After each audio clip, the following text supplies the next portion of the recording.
Alcohol phenol ether part 2। आज हम लोग बात करेंगे अल्कोहल फिनाल और ईथर क्रियात्मक समूहों की संरचना के विषय में। अल्कोहल के में ये एग्जाम्पल के रूप में मेथेनॉल और ईथर में एग्जाम्पल के रूप में डाइमेथिल ईथर लिया गया है। फिनाल स्वयं है, यानी मेथेनॉल, फिनाल और डाइमेथिल ईथर की संरचना की बात करेंगे। इन तीनों कंपाउंड में कार्बन ऑक्सीजन हाइड्रोजन बंध है, कार्बन ऑक्सीजन बंध दूरी है। अल्कोहल और ईथर में ऑक्सीजन परमाणु sp3 कार्बन परमाणु से जुड़ा होता है। ये ऑक्सीजन इस कार्बन से जुड़ा है, ये कार्बन sp3 संकरित है। ये ईथर है, ईथर में भी ऑक्सीजन परमाणु CH3 से जुड़ा है जो sp3 संकरित है। फिनाल में यह ऑक्सीजन परमाणु sp2 संकरित कार्बन एटम से जुड़ा होता है। यानी अल्कोहल और ईथर में कार्बन ऑक्सीजन परमाणु sp3 संकरित कार्बन से जुड़ा होता है, जबकि फिनाल में ऑक्सीजन परमाणु sp2 संकरित कार्बन परमाणु से जुड़ा होता है। इन तीनों में कार्बन ऑक्सीजन हाइड्रोजन बंध होता है।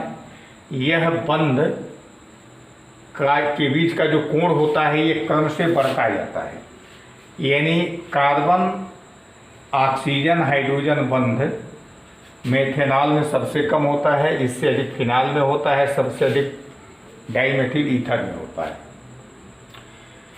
मेथेनॉल में COH बंध कोण 108.9 डिग्री होता है। फिनाल में यह कोण 109 डिग्री का है। डाइमेथिल ईथर में यह कोण 111.6 डिग्री 7 डिग्री का होता है।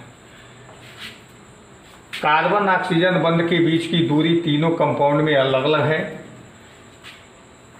कार्बन ऑक्सीजन बंध की दूरी फिनाल में सबसे कम होती है। CO बंध दूरी फिनाल में जो सबसे कम है, इसका कारण है कार्बन ऑक्सीजन के बीच में डबल बॉन्ड कैरेक्टर का आना और कार्बन का sp2 संकरित होना। यानी फिनाल में CO बंध की दूरी सबसे कम होती है, ऐसा कार्बन ऑक्सीजन के बीच डबल बॉन्ड कैरेक्टर का होना और sp2 संकरित कार्बन एटम का होना माना जाता है। कार्बन हाइड्रोजन ऑक्सीजन के बीच की जो बंध दूरी है ये कम होती है डबल बॉन्ड कैरेक्टर और sp2 संकरित कार्बन के कारण। डबल बॉन्ड कैरेक्टर रेजोनेंस के कारण उत्पन्न होता है, जो हम लोग फिनाल वाले पोर्शन में इसको डिस्कस करेंगे। अब इसके बाद है प्रिपरेशन ऑफ अल्कोहल, अल्कोहल बनाने की विधियाँ। अल्कोहल को कई विधियों द्वारा बनाया जा सकता है, जिसमें एक महत्वपूर्ण विधि है अल्कीन के अम्ल उत्प्रेरित जल योजन द्वारा। जल योजन का मतलब होता है जल के अणु का जुड़ना। यह अभिक्रिया अम्ल द्वारा उत्प्रेरित होती है। इस अभिक्रिया के लिए डाइल्यूट H2SO4 उत्प्रेरक का कार्य करता है। यानी यह अभिक्रिया यानी अल्कीन पर H2O का योग डाइल्यूट H2SO4 उत्प्रेरक की उपस्थिति में होती है। यानी डाइल्यूट H2SO4 की उपस्थिति में अल्कीन पर जल के एक अणु का योग होता है और मोनोहाइड्रिक अल्कोहल का निर्माण होता है। जैसे ये अल्कीन कोई सामान्य अल्कीन है, इस अल्कीन पर H2O का योग होगा डाइल्यूट H2SO4 की उपस्थिति में, तो H2O का H एटम एक कार्बन पर और OH एटम दूसरे कार्बन एटम पर आकर के जुड़ेगा। यह एक योगात्मक अभिक्रिया है जिसमें एक पाई बॉन्ड टूटता है और दो नए सिग्मा बॉन्ड का निर्माण होता है। अब यही अभिक्रिया अगर असममित अल्कीन पर कराई जाए तो असममित अल्कीन पर यह अभिक्रिया मार्कोनी कप्स रूल के अनुसार होती है। अब सवाल उठता है कि मार्कोनी कप्स रूल क्या है। मार्कोनी कप्स रूल ये कहता है कि जब किसी असममित अल्कीन पर असममित अभिकर्मक का योग होता है तो अभिकर्मक का ऋणात्मक भाग उस डबल बॉन्ड वाले कार्बन पर जुड़ता है जिस पर हाइड्रोजन की संख्या कम होती है। अब यहाँ पर ये अल्कीन असममित अल्कीन है, प्रोपीन के रूप में है, यानी प्रोपीन एग्जाम्पल के रूप में लिया गया है। डाइल्यूट H2SO4 की उपस्थिति में क्रिया हो रही है। जुड़ने वाला अभिकर्मक H2O है जिसमें H परमाणु आंशिक रूप से धनावेशित होता है और OH ग्रुप आंशिक रूप से ऋणावेशित होता है। ये दोनों असममित हैं। जब इसका योग होगा तो हाइड्रोजन जो धनावेशित है यह उस डबल बॉन्ड वाले कार्बन पर जुड़ेगा जिस पर हाइड्रोजन की संख्या अधिक होती है, और ऋणात्मक भाग मतलब OH ग्रुप उस डबल बॉन्ड वाले कार्बन पर जुड़ता है जिस पर हाइड्रोजन की संख्या कम होती है। इस डबल बॉन्ड वाले कार्बन पर हाइड्रोजन 1 है, यहाँ 2 है, तो H 2 कार्बन हाइड्रोजन वाले पर जुड़ेगा और OH 1 हाइड्रोजन वाले पर जुड़ेगा। इस तरह से आइसोप्रोपाइल अल्कोहल का निर्माण होता है और अभिक्रिया इन मार्कोनी कप्सुल रूल के अनुसार संपन्न होती है। दूसरी विधि है हाइड्रोबोरेशन ऑक्सीडेशन द्वारा। हाइड्रोबोरेशन का मतलब होता है डाइबोरेन का जुड़ना, और ऑक्सीडेशन यानी 2 स्टेप का रिएक्शन है। इसमें पहले पद में डाइबोरेन जुड़ता है और दूसरे पद में ऑक्सीकरण की क्रिया होती है। अल्कीन डाइबोरेन से योग करके एक योगात्मक उत्पाद बनाता है जिसको ट्राई अल्काइल बोरेन कहते हैं। यह ट्राई अल्काइल बोरेन जलीय NaOH की उपस्थिति में H2O2 द्वारा ऑक्सीकृत होकर के अल्कोहल का निर्माण करता है।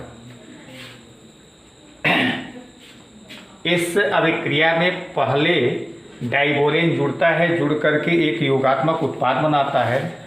उस योगात्मक उत्पाद का नाम है ट्राई अल्काइल बोरेन। यह ट्राई अल्काइल बोरेन जब बन जाता है तो क्षारीय हाइड्रोजन परऑक्साइड के द्वारा ऑक्सीकृत होता है और अल्कोहल का निर्माण करता है। इस अभिक्रिया में जल के एक अणु का योग होता है, परंतु मार्कोनी कप्सुल रूल के विपरीत होता है, यानी यह अभिक्रिया इसके पूर्व वाली अभिक्रिया की उल्टी होती है। जैसे एग्जाम्पल के रूप में प्रोपीन लिया गया है। प्रोपीन की क्रिया यहाँ 2 पद में दिखाया गया है। पहले पद में डाइबोरेन का योग है और दूसरे पद में हाइड्रोजन परऑक्साइड क्षारीय द्वारा ऑक्सीकरण है। इस अभिक्रिया का ओवरऑल कंक्लूजन होता है कि H2 प्रोपीन पर H2O के एक अणु का योग होता है, लेकिन ये अभिक्रिया मार्कोनी कप्सुल रूल के विपरीत होती है। H2O का एक अणु आकर के यहाँ जुड़ेगा, जुड़ने का ढंग मार्कोनी कप्सुल रूल के विपरीत होगा। अब यहाँ पर हाइड्रोजन आंशिक रूप से धनावेशित होता है, OH आंशिक रूप से ऋणावेशित होता है। हाइड्रोजन जुड़ेगा उस डबल बॉन्ड वाले कार्बन एटम पर जिस पर हाइड्रोजन की संख्या कम होती है, और OH जुड़ेगा उस डबल बॉन्ड वाले कार्बन पर जिस पर हाइड्रोजन की संख्या अधिक होती है। इस प्रकार नॉर्मल प्रोपाइल अल्कोहल का निर्माण होता है। अब इन दोनों अभिक्रियाओं को मिलाकर के एक प्रश्न दिया जा रहा है कि निम्न अभिक्रियाओं में उत्पाद A और B का संरचना सूत्र लिखिए तथा IUPAC नाम लिखिए। प्रोपीन है, मैंने ये जो ऊपर अभिक्रिया बताई गई है वही है। प्रोपीन की क्रिया डाइल्यूट H2SO4 की उपस्थिति में, प्रोपीन की क्रिया डाइबोरेन और क्षारीय H2O2 की उपस्थिति में कराई जा रही है। यानी पहली अभिक्रिया अम्ल उत्प्रेरित जलयोजन है और दूसरी अभिक्रिया ये हाइड्रोबोरेशन ऑक्सीडेशन है।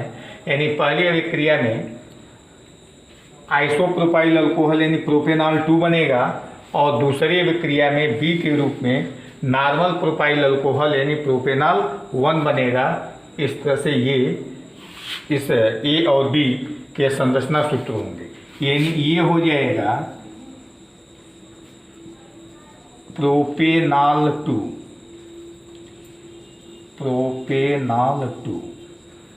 और B हो जाएगा प्रोपेनॉल 1 CH3 CH2 CH2OH। ये हो गया प्रोपेनॉल 1।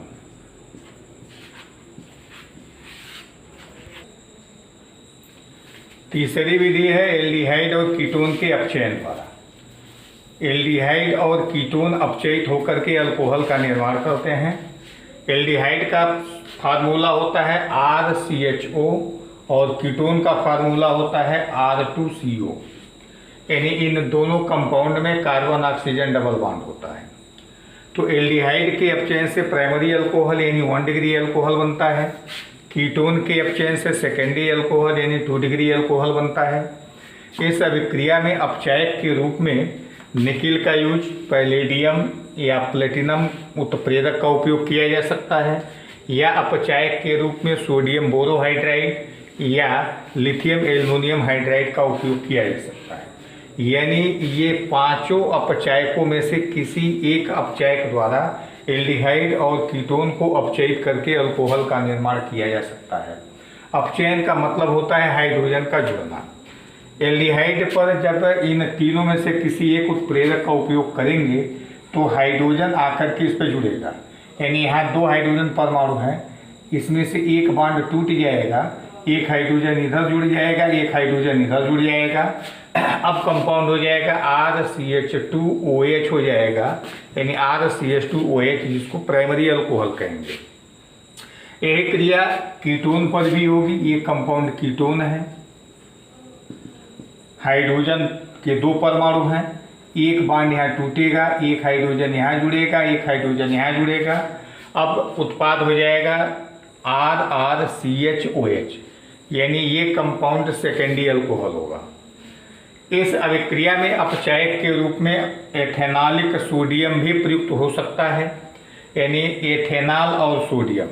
अगर यह अभिक्रिया एथेनॉल और सोडियम के साथ कराते हैं, मतलब इस अभिक्रिया में अगर एथेनॉल और सोडियम अपचायक के रूप में प्रयुक्त करते हैं तब भी अल्कोहल बनेगा। तात्पर्य ये है कि एथेनॉलिक सोडियम की उपस्थिति में एल्डिहाइड और कीटोन के अपचयन से अल्कोहल बनने की क्रिया बोबो-प्लांक अपचयन कहलाती है। प्रोडक्ट में कहीं कोई अंतर नहीं होगा, केवल अपचायक बदल जाएगा। यानी एल्डिहाइड और कीटोन का एथेनॉलिक सोडियम द्वारा अपचयन करके ये अल्कोहल बनाने की क्रिया बोबो-प्लांक अपचयन कहलाती है।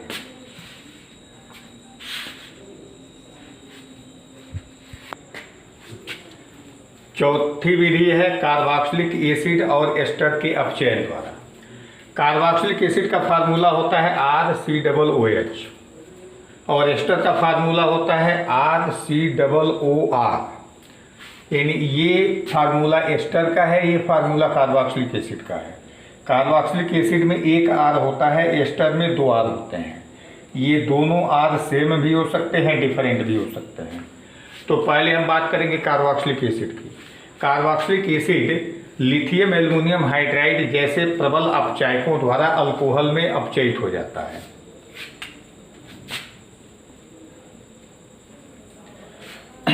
लिथियम एल्युमिनियम हाइड्राइड एक प्रबल अपचायक है। यह कार्बोक्सिलिक एसिड को अल्कोहल में अपचयित कर देता है। तो carboxylic acid RCOOH lithium aluminium hydride द्वारा अल्कोहल में अपचयित हो जाता है। अगर औद्योगिक स्तर पर बनाना है, व्यापारिक स्तर पर अल्कोहल का निर्माण करना है, तो औद्योगिक स्तर पर कार्बोक्सिलिक एसिड को पहले एस्टर में बदला जाता है, फिर एस्टर को अपचयित करके अल्कोहल में परिवर्तित किया जाता है। यानी औद्योगिक स्तर पर कार्बोक्सिलिक एसिड को एस्टर में बदल करके अल्कोहल का निर्माण किया जाता है।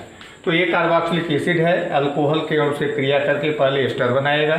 एस्टर उत्प्रेरक की उपस्थिति में अपचयित होकर के 2 अणु अल्कोहल का देगा।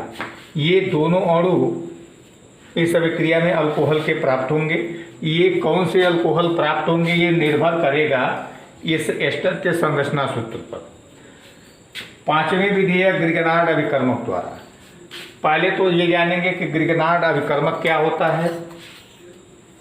RMgX सूत्र के जो कार्बनिक यौगिक होते हैं उनको ग्रिगनार्ड अभिकर्मक कहा जाता है। R की जगह पर कोई एल्काइल ग्रुप हो सकता है, Mg तो रहेगा ही, X की जगह पर कोई हेलोजन हो सकता है। तो RMgX सूत्र के कंपाउंड को ग्रिगनार्ड अभिकर्मक कहते हैं। ग्रिगनार्ड अभिकर्मक एक ऑर्गेनोमेटेलिक कंपाउंड है जिसमें कार्बन मैग्नीशियम बॉन्ड यानी कार्बन मेटल बॉन्ड होता है। तो एल्डिहाइड और कीटोन ग्रिगनार्ड अभिकर्मक से क्रिया करते हैं तो एक योगात्मक उत्पाद बनता है। यानी एल्डिहाइड और कीटोन पर ग्रिगनार्ड अभिकर्मक जाकर के जुड़ता है, जुड़ करके एक एडिशन प्रोडक्ट देता है। यह एडिशन प्रोडक्ट हाइड्रोलाइज होता है, जल अपघटित होता है और अल्कोहल का निर्माण होता है। ये काफ़ी महत्वपूर्ण विधि है। ये ऐसी विधि है जिसमें एक ही अभिक्रिया द्वारा या एक ही विधि द्वारा प्राइमरी, सेकेंडरी और टर्शियरी तीनों प्रकार के अल्कोहल बनाए जा सकते हैं। जैसे ये कंपाउंड कोई एल्डिहाइड या कीटोन है। एल्डिहाइड और कीटोन में कार्बन ऑक्सीजन डबल बॉन्ड होता है जो कॉमन होता है। तो ये CO एल्डिहाइड या कीटोन है, इस पर ग्रिगनार्ड अभिकर्मक का योग होगा। ग्रिगनार्ड अभिकर्मक में R जो होता है ये ऋणात्मक होता है, मैग्नीशियम धनात्मक होता है। तो आर जा कर के कार्बन पर जुड़ता है और मैग्नीशियम जा कर के ऑक्सीजन पर जुड़ता है। इस प्रकार एक एडिशन प्रोडक्ट का निर्माण होता है। अब यह एडिशन प्रोडक्ट जल अपघटित होता है। जल अपघटित का मतलब होता है H2O के द्वारा अपघटन। अब यहाँ से ये ऑक्सीजन मैग्नीशियम बॉन्ड टूटता है, यहाँ पर चला आएगा OH और मैग्नीशियम के साथ चला जाएगा OH। अब ये कंपाउंड हो जाएगा अल्कोहल और दूसरा कंपाउंड हो जाएगा मैग्नीशियम हाइड्रॉक्सी हेलोजन। इस प्रकार से अल्कोहल का निर्माण होता है। अब यहाँ कौन सा अल्कोहल बनेगा यह निर्भर करता है ये कार्बोनिल कंपाउंड पर।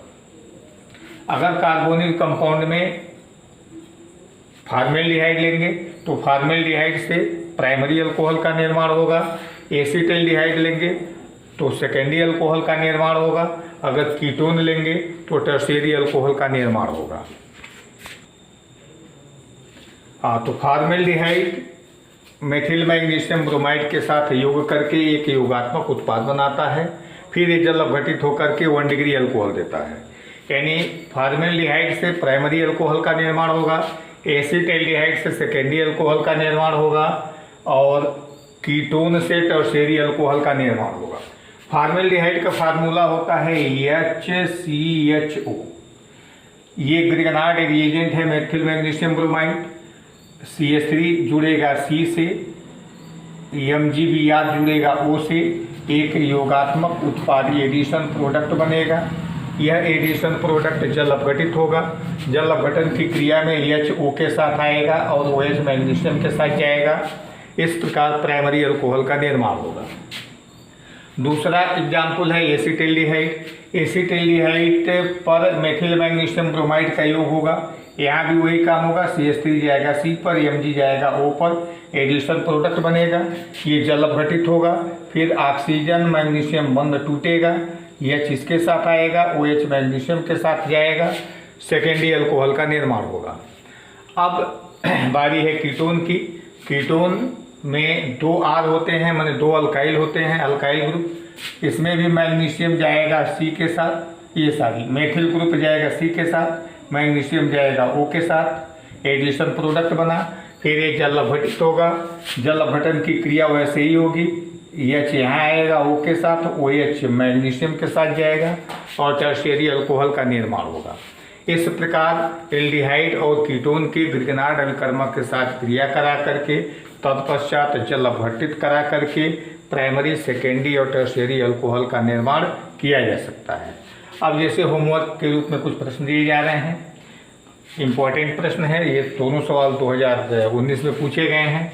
मोनोहाइड्रिक अल्कोहल बनाने की किन्हीं 2 विधियों का रासायनिक समीकरण लिखिए। मोनोहाइड्रिक अल्कोहल का मतलब एक OH ग्रुप वाला अल्कोहल। तो इस प्रश्न का उत्तर लिखने के लिए जो 4-5 विधियां बताई गई हैं, इनमें से किन्हीं 2 विधियों का इस्तेमाल करके इस प्रश्न का जवाब दिया जा सकता है। दूसरा है ग्रिगनार्ड अभिकर्मक की सहायता से प्राइमरी, सेकेंडरी और टर्शियरी अल्कोहल बनाने का रासायनिक समीकरण लिखिए। इस प्रश्न का उत्तर ये ग्रिगनार्ड अभिकर्मक वाले में, यानी ये तीनों रिएक्शन लिखे जा सकते हैं। ये तीनों रिएक्शन पर संख्या 2 के उदाहरण है, उत्तर है। तीसरा प्रश्न है निम्न अभिक्रियाओं का रासायनिक समीकरण लिखिए और प्राप्त उत्पाद का IUPAC नाम लिखिए।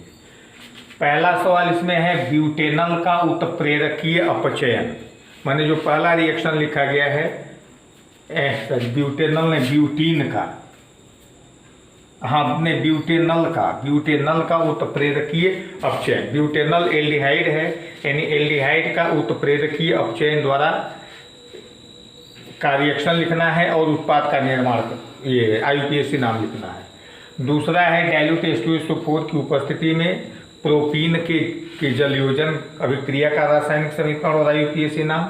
ये सारी चीज़ें पढ़ाई गई हैं। तीसरा है प्रोपेनोन की मेथिल मैग्नीशियम ब्रोमाइड के साथ क्रिया तत्पश्चात जल अपघटन, यानी प्रोपेनोन ये वाला रिएक्शन है। कीटोन में R की जगह पर CH3 कर देंगे तो प्रोपेनोन हो जाएगा। ये कंपाउंड हो गया प्रोपेनोन।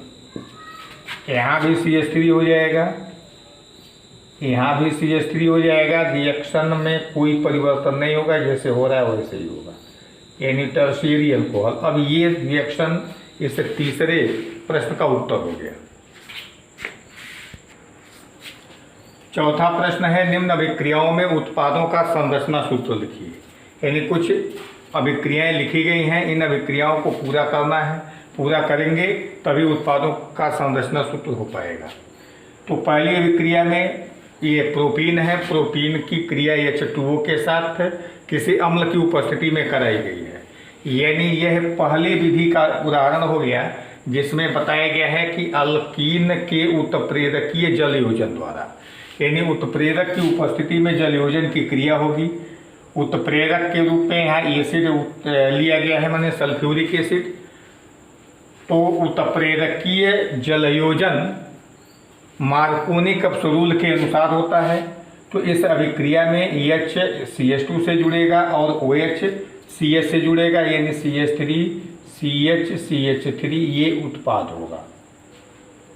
ये कंप्लीट हो गया। दूसरी अभिक्रिया है, दूसरी अभिक्रिया में सोडियम बोरोहाइड्राइड का इस्तेमाल किया गया है। यहाँ पर देखिए दो क्रियात्मक समूह है, ये क्रियात्मक समूह एस्टर है और ये क्रियात्मक समूह कीटोन है। तो इस अभिक्रिया में sodium borohydride selective reducing agent का काम करता है। ये सेलेक्ट करके अपचयित करता है, एस्टर पर कोई प्रभाव नहीं पड़ेगा। ये केवल कार्बन ऑक्सीजन डबल बॉन्ड को, मतलब कीटोनिक समूह को अपचयित करेगा, यानी यहाँ उत्पाद हो जाएगा, ये OH हो जाएगा और इसमें कोई परिवर्तन नहीं होगा। ये एस्टर ग्रुप सुरक्षित बचा रहेगा। तीसरी अभिक्रिया है, तीसरी अभिक्रिया में एल्डिहाइड है, यहाँ तो कीटोन था, यहाँ एल्डिहाइड है, CHO ग्रुप। रिड्यूसिंग एजेंट वही है, ये CH रिड्यूसिंग एजेंट ये भी केवल एल्डिहाइड ग्रुप को अपचयित करेगा, यानी हो जाएगा CH3 CH2 CH CH3 और ये हो गया CH2OH। इस तरह से ये अभिक्रिया पूर्ण हो गई और इन अभिक्रियाओं में उत्पादों के संरचना सूत्र हो गए।